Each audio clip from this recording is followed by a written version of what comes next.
Good afternoon, guys. This is 50 Talk Show, your number one online talk show from East and Central Africa for positive vibes, for positive change that you want to see in the community. We are glad today to have these beautiful people here at 50 Talk Show. Karibuni sana. Feel at 50 Talk Show, feel at home. So before tuendelee na show, nitachukua hii opportunity kila mmoja aseme jina lake, alafu tutaendelea kutoka hapo. So let me start from mtu mwenye ako karibu. Asante sana Justice. My name is Sophia Kwamboka. I am a midwife, I am a nurse, and I'm also a mother. Yeah. You're celebrating Mother's Day too, eh? Yeah. Nashukuru sana. Kwa majina naitwa Derek. Mimi pia ni muuguzi na pia nafanya kazi vizuri. Welcome. Kwa majina naitwa Caro.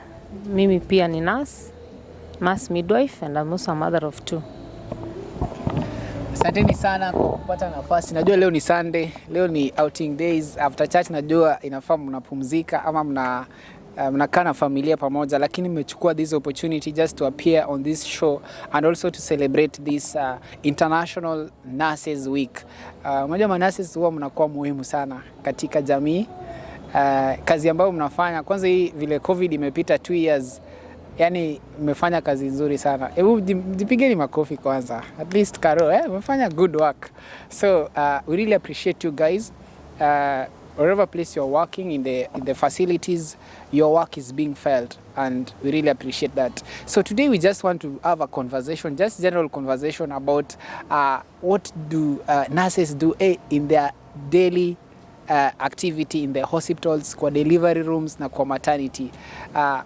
Maybe Karwata to take like 1 minute. What does it entail to be a midwife or just to be a general nurse? Thank you.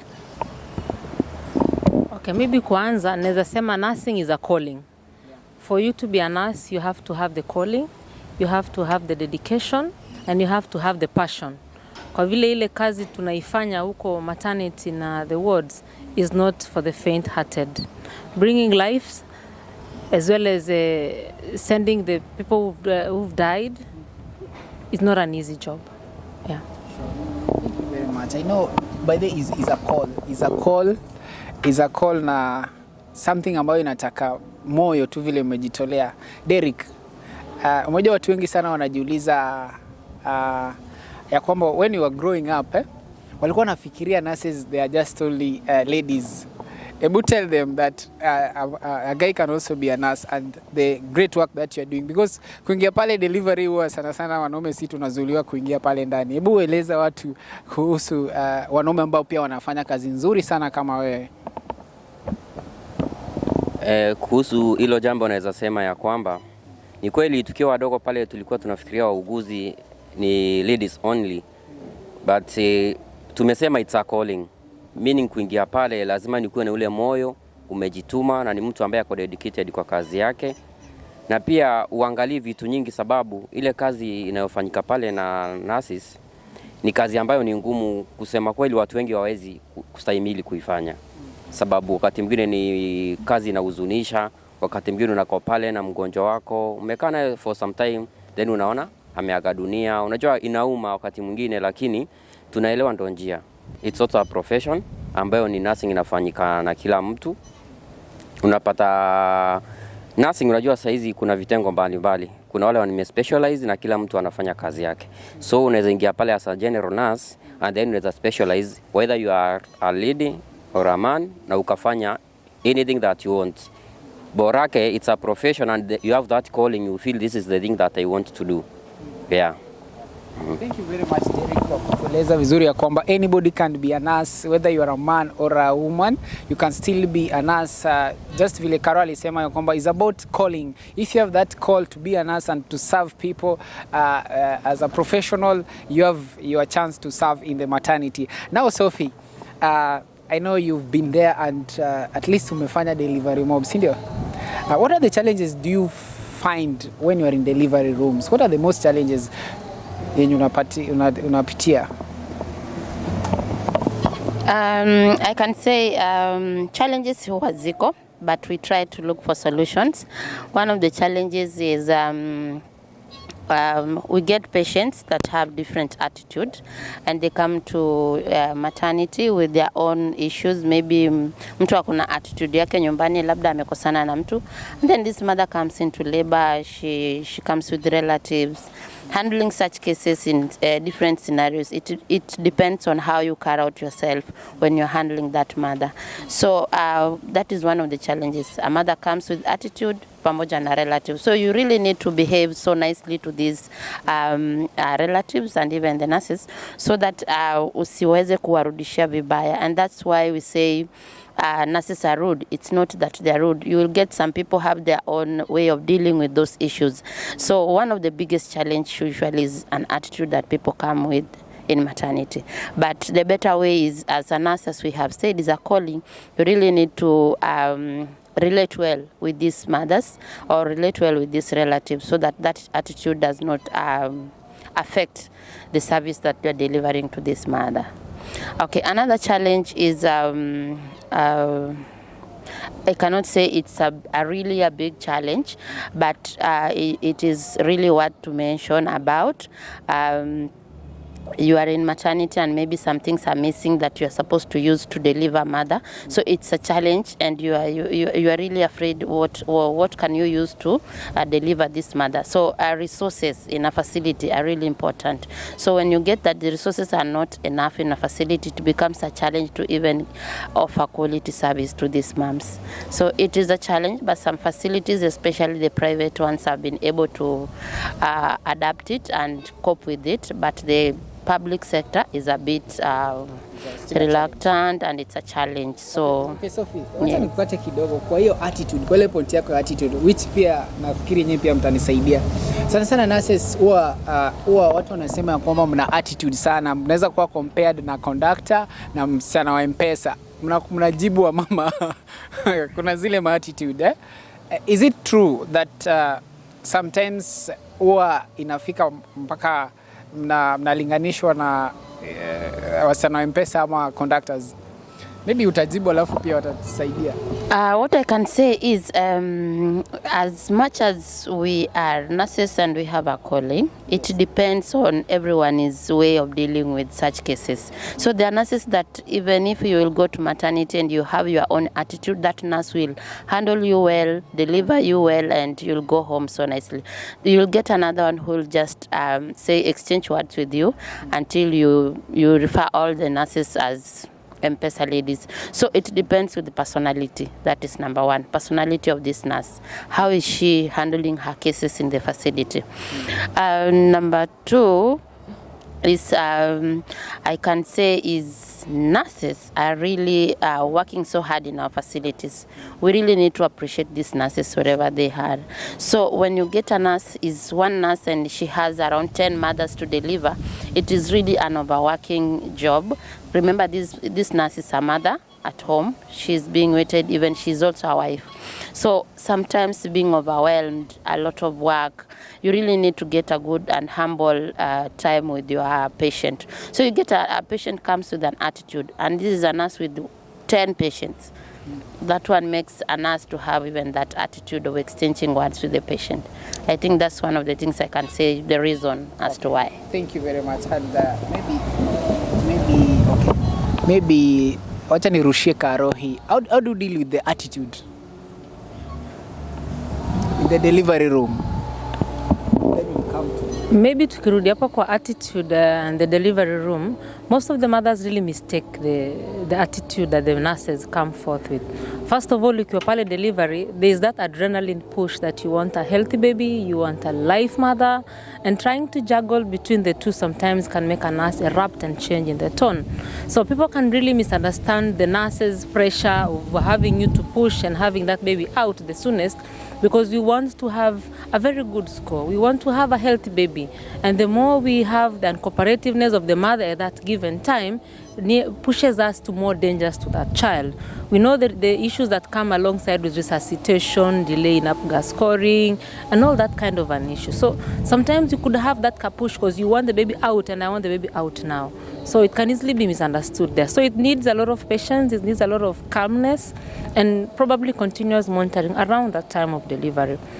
Another thing that I would add on issues about people having to refer us in a very bad statement and making us feel like we are very bad people is the workload. The workload in the delivery rooms and in the wards is quite high. Compared to the human resources and the nurses that we have assigned for that duty, it makes somebody actually change in attitude, change in tone, keeping in mind the kind of work that you still have to do, the patients you still have to attend to. So I'll probably urge our government, our agencies to put more effort in the nurses, to put more effort in HR. Let's have adequate nurses for our patients, and I'm sure we'll have quality care. I think they're listening. The agency, the government, they're really listening. The challenges that nurses do face, si kupenda kwa wakwe na attitude wambeo weka mguu vizuri, is about the challenges zingine ambazo wana face hapo kwa delivery room. Okay, now let me go to Derek. Derek, umeipata challenge yoyote ya umepata patient especially in delivery room wanasema ya kwamba mimi siwezi kuwa delivered na a male nurse? Have you ever umeipatana na challenge kama hiyo? Kuongea ukweli, working in Mombasa as a male nurse, it's not easy to work in a delivery room because of their Muslim religion beliefs. Mostly they prefer ladies to do the delivery for them. But maybe when you are students, when you are learning, you would get a chance where you have a mother to deliver. Most of them would say, no, I want a female nurse to come and help me deliver. So it's a challenge because, you know, these are the things that you go to school to learn so that you can be in a position to help. And mark you, if such a thing happens, maybe in the apartments that you are living, and there's a mother who labor started, and you are the only person who is there, even though they don't believe that they are not for a man to help them deliver, you are the only help. So there is no way they can refuse at that time because it's a need, it's an emergency. So I think it's always good to, you know, it's a profession. Yeah. Just like you can go any other place, maybe there are mechanics, you have ladies, you have men. Okay, we have some people who think that ladies can't do it better, but we have them who do it are perfect even than men. So I think it's about attitude, as you said earlier. Anyone can do this well, but for the religious beliefs, you have to respect that, because I've worked in Mombasa, and for the last 5 years, I've never entered a maternity ward to work there, because, you know, even cultural differences. When you go maybe to a private hospital, male nurses are not deployed in the maternity. Same in public facilities like Coast General here. But we have some of them, like the health centers, because of the shortages that we have. Maybe you might be a male nurse, you are doing a night shift alone, you have a mother for delivery, of course you'll have to do that. But in some of the facilities, it's very hard here in Mombasa, especially the private sector. Yeah. Thank you very much, Derek. So now let me just go back to, I want to go back to Karo about these patients au wagonjwa ambao wanakuja kwa delivery, unapata wamekuja na dawa za kienyeji, wanataka wasaidiwe, na nyinyi pia mko na dawa zenyu pale. How do you go about that? We've really been trying to do a lot of health educations on the effects of the herbs and the traditional herbs that wamama wetu wamezoea kutumia kienyeji. Iko na madhara mengi sana, especially to a pregnant woman who is in labor. Some of these herbs that they are using probably have a lot of chemical effects ambazo hazijapimwa kwa lab. So having that and combining with the medical drugs that we use in the hospital causes even more adverse effects.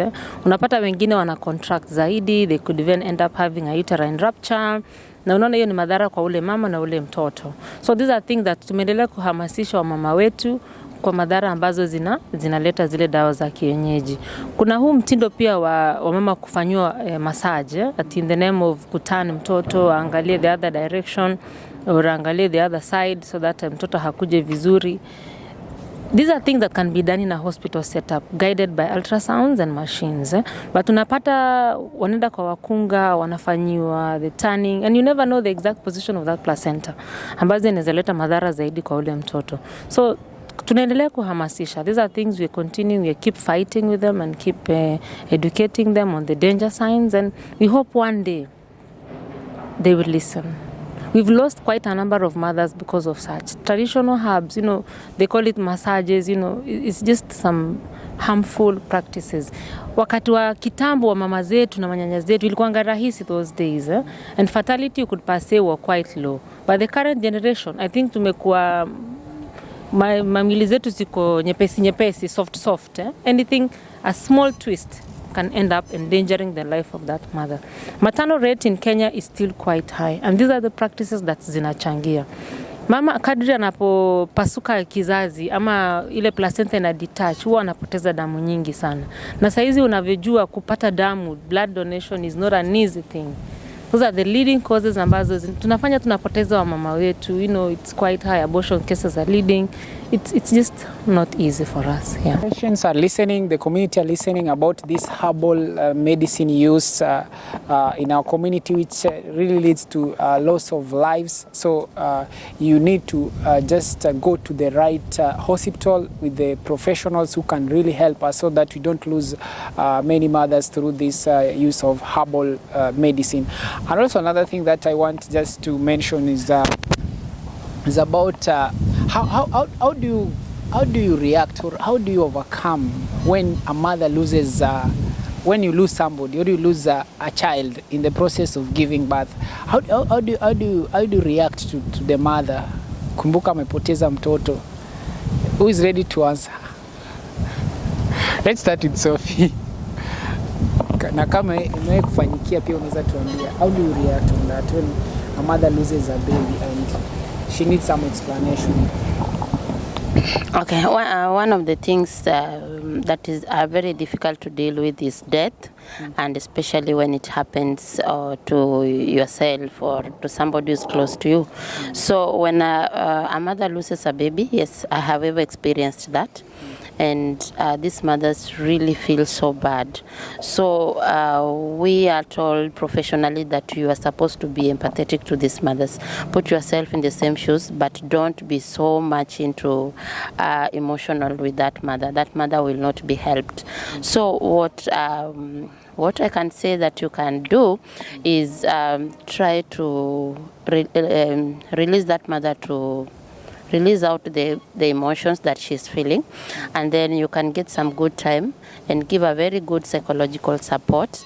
And if a partner is present, or somebody who is very close to that mother, is so good, so that they are being supported, both of them, psychologically. So talking to them, counseling them, and feeling what they're feeling, but not expressing your emotions with them also helps. So majorly it's all about psychological support immediately when it happens, and even follow up even up to home whenever they will be bearing their baby.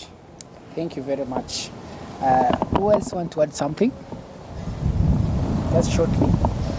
Pengine kusema kitu ni kwamba unajua unapoingia pale matani sasa mother, kuna chance hizo utapata mtoto ambaye yuko sawa, alive, very healthy. Unaweza kuwa pata mtoto ambaye yuko alive but health wise hayuko poa. Na hizo ni vitu nyingine pia wakati unaendelea na zile clinics, hata kwa scan zingine huwezi jua kama mtoto ana shida until the mother delivers. So nurses are general counselors, so you can counsel the mother, unaongelesha vizuri depending on the outcome of the baby. Sababu even kuna unapata mtoto mzuri lakini ako alive, in good health, but ni first time mothers, unajua hizo emotions pia you still have to talk to them, sababu it's part of our job. Something new Sasa hata ile tuseme kuadapt kwa hiyo life, it's amepata mtoto, it's not easy for them. So ni watu unafaa uongeleshe, you talk to them, and to the advantage of some facilities pia kuna counselors. So just in case someone loses their loved ones, you can just refer them to the counselor to take them through the sessions, because unapata hiyo shortage yenye iko, ungetaka kabisa ucancel yule mama, you spend time with them, but hauwezi. So at the same time you have like 3 mothers waiting.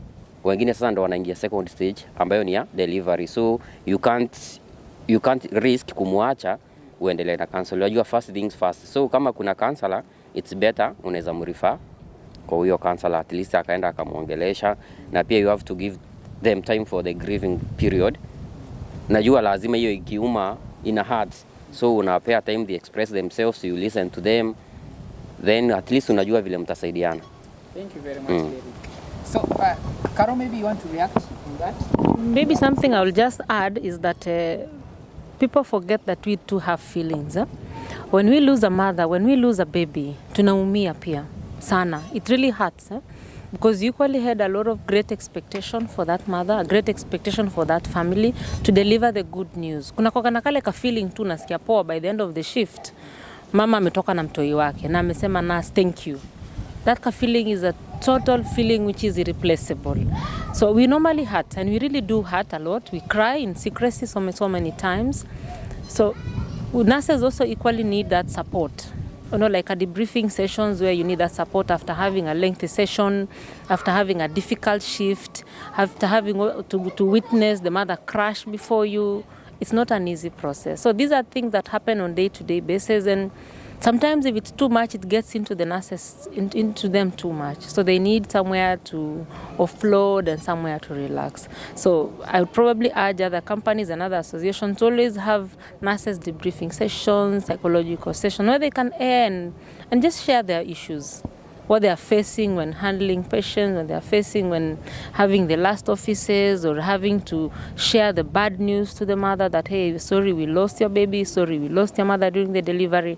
Because I believe all nurses want the best for our community. I don't think there's a nurse who would want to walk out having recorded 3 or 4 mortalities. It hurts.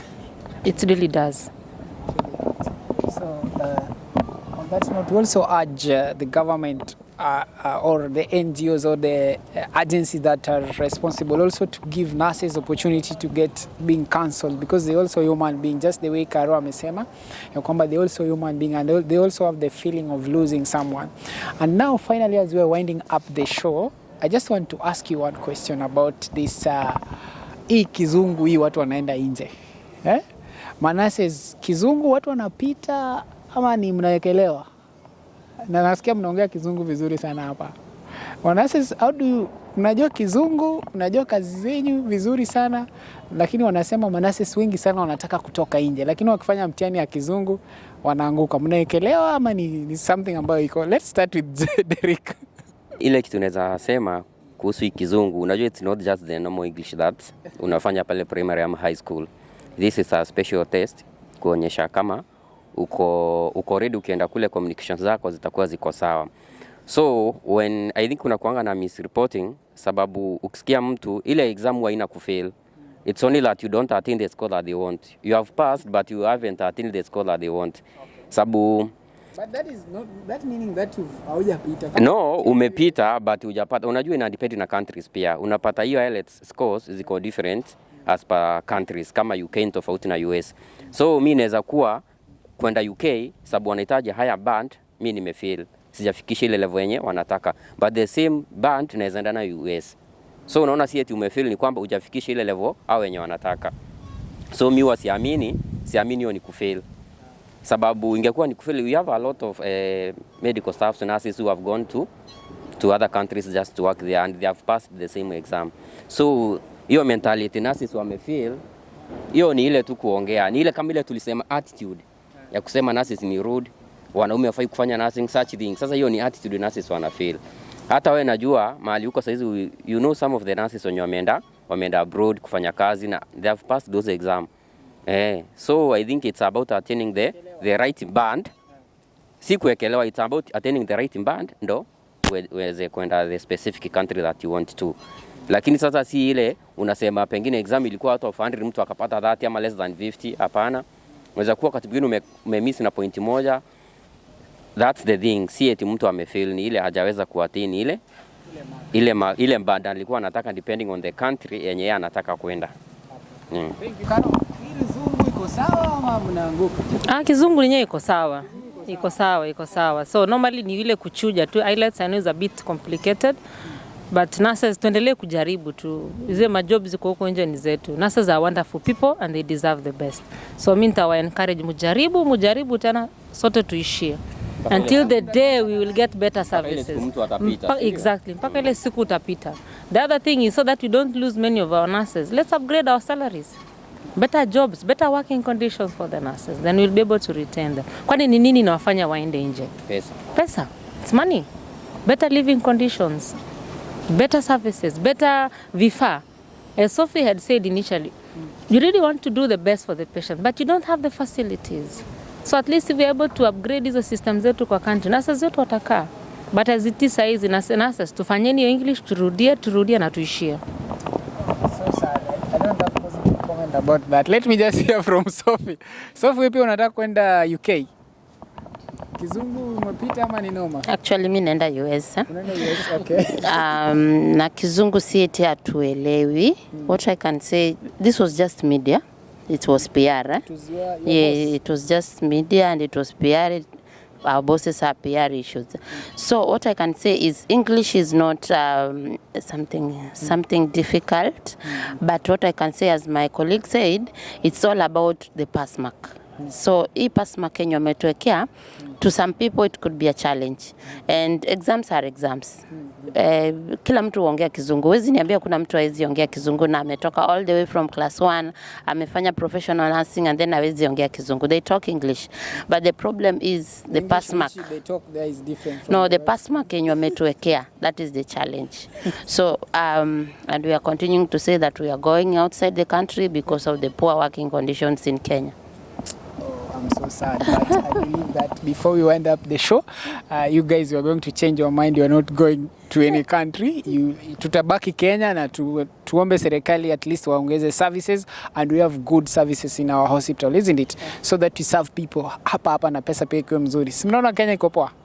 Anyway, guys, as we're coming to wind up the show, so is an opportunity just to the shout out to people who are watching. I know you have people who are watching you from Vibe Zero Talk Show. You can say hi to your family and also wish them. Today is Mother's Day, right?